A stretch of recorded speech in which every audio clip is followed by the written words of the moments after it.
I'm burning up, I'm feeling up. Free, forever plagued with this fire inside me. Deliver all, to live or die blindly. It's empty, it's bluffing to find me. But not you. Interfering with the call of fate is crawling out of you. And now find comfort in the smallest spaces I've sold out. I know I sense, I hope I don't upset the light you different. It's different. Destroy my pain. They can't hear it. Destroy my shame. Can't know my life. Go, let go.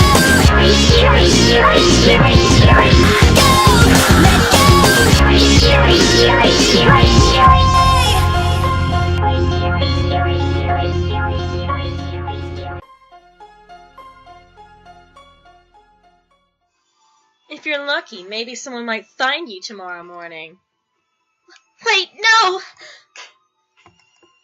Putting my last scream to shame, the door slammed shut with a loud bang.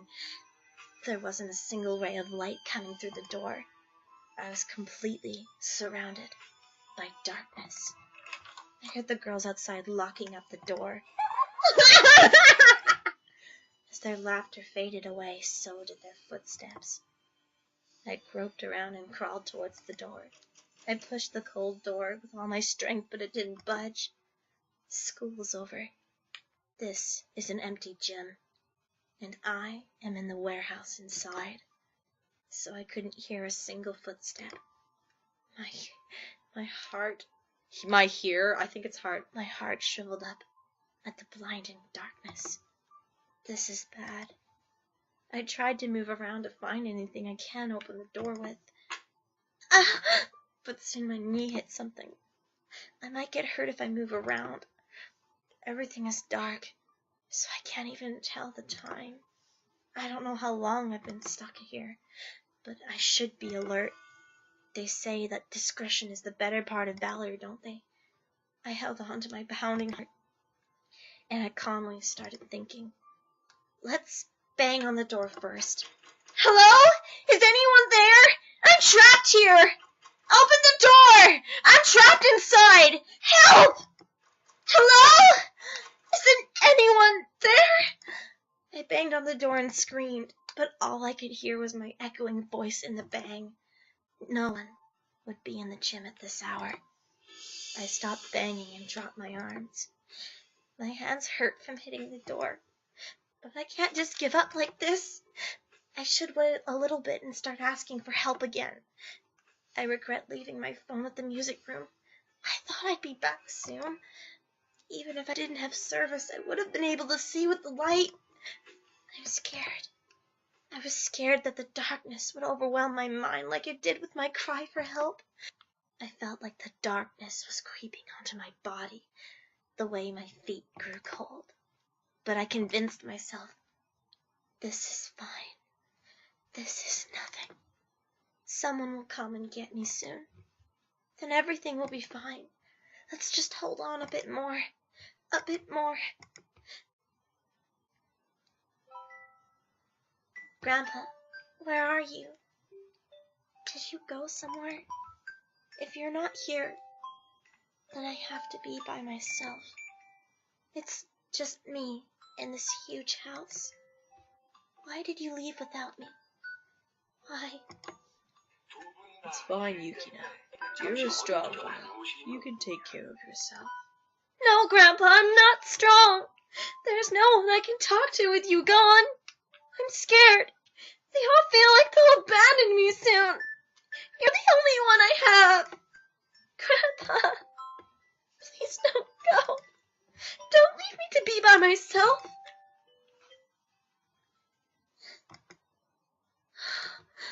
I thought that I'd turned blind since I couldn't see anything when I opened my eyes. But after blinking a couple times, I found out I could make some things out amidst the darkness. Where am I? Oh, right. I'm trapped in the warehouse. It's cold. I crouched down at the coldness. What time is it now? Did the sun set already?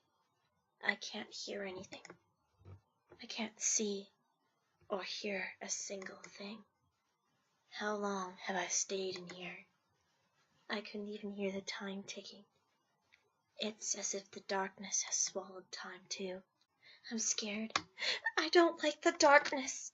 How much longer do I have to be trapped in the dark? How much longer? I want to get out! I screamed to myself. With that, I stood up. I banged on the door with all my might. I'm trapped in here! Isn't anyone there? Save me! Please! Please! I'm trapped in here! Here! I'm trapped. I could feel my fists getting hot from the friction. My legs started shaking. I felt myself going dim. Tears rolled down my face with resentment. Why is it always like this when I haven't done anything wrong? Why do I always have to face the darkness? I've never wished for this. Tears streamed down my cold cheeks. They weren't tears of fear. They were of despair. I feel like no one would come and get me. My legs went rubbery. I ended up plopping down to the ground. What do I do now? I don't know, this is pretty obvious, but Red, save me, maybe. Red? A name slipped out of my mouth. Red. That name that came right out of my mouth took over my thoughts. The person who said he'd protect me. The person who promised he'd always be by my side. I bit my lips and banged on the door again. Red! Save me! Red! Red! I frantically called out for Red while banging the door. Yes, Red would definitely look for me right now. I was sure of it. Please find me. Please, Red. Red! Red! Red! Save me. You said you'd protect me. Please don't give up looking for me. Don't leave me. Red! I caught my breath and opened my fist. As I stopped screaming, silence took over the place again. I can't hear anything and can't see anything. It was at that moment I heard a small sound afar. I put my ear to the door and heard footsteps for sure. Someone's here. I suddenly got strength and stood up. Here! I'm trapped in here! I could hear the footsteps getting louder as I shouted. Someone was running towards me, hearing the scream. I was too overwhelmed to shout and just banged the door. Cheritz, are you in there? God damn it! Finally! Oh, took your sweet ass time, Red. This voice. It's Red. Red! It's me! You can't. Tears started to spill from my eyes at hearing his voice. Get away from the door. Okay. As I backed away from the door, I heard a banging. It was the sound of Red slamming into the door. Yeah!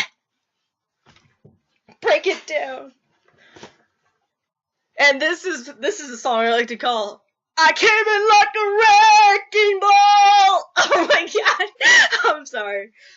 Red never is gonna break the door, but you're never gonna see Red come through. Or that's anyway. After the last loud bang, the door finally opened. I couldn't see anything through the open door. Only the bright light I wanted to see so bad. It filled my sight completely, and Red was standing amidst the light. So cheesy, but so true. He came to save me. Children! Oh, so perfect!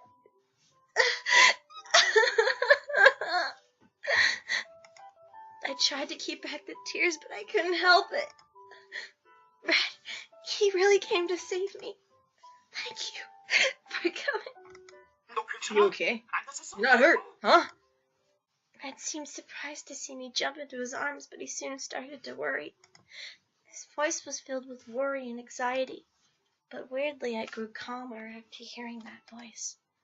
I was scared to death, but Red found me in the end. The fear, resentment, and despair slowly faded away. Yeah, I'm okay. Ugh, I looked for you everywhere. Never imagined you'd be locked up in here. What the hell happened to you? I'll tell you at home. I'm in too much shock to explain properly right now. Oh, it's perfect. As I shook my head, Red hugged me tight. I heard a fast heartbeat, but it wasn't mine.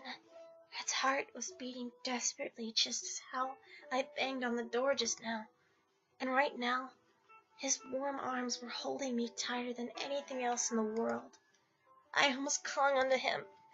Red didn't push me away and just hugged me tighter. I'm glad I got to be the one to save you, Hira. I was so surprised when you suddenly disappeared.